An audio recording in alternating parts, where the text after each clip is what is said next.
শাহেদ ভাই যখন ছাত্রদল করতেন তখন শাহেদ ভাইয়ের সাথে আমরা অনেক মিটিং মিছিলে করেছি এবং নারায়ণগঞ্জে এবং বাংলাদেশে যখন এই হাসিনা পতনের আন্দোলন শুরু হয় তখন নারায়ণগঞ্জে ওসমান পরিবারের ভয়ে কেউ আন্দোলনে করতে সাহস পায়নি।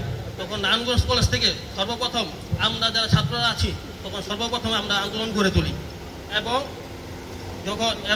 আওয়ামী লীগের অনেক যেমন মেহেদি ফরহাদ আওয়ামী লীগের তারা আমাদের পিস্তল নিয়েও তারা আমাদের দৌড়ান দিয়েছে, কিন্তু আমরা পিছু হাঁটি নাই।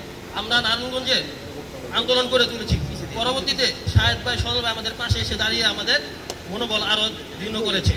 তো ভাইয়ের কাছে অনুরোধ আমাদের এটাই যে নারায়ণগঞ্জে 12 ওয়ার্ডে সভাপতি করবেন, কোন আওয়ামী লীগের দোসরদের এখানে ঠাঁই দিবেন না এবং যারা প্রকৃত যারা বিএনপি কর্মী তাদেরকে শুধু মনোনয়ন করবেন। আপনাদের কাছে এটাই অনুরোধ।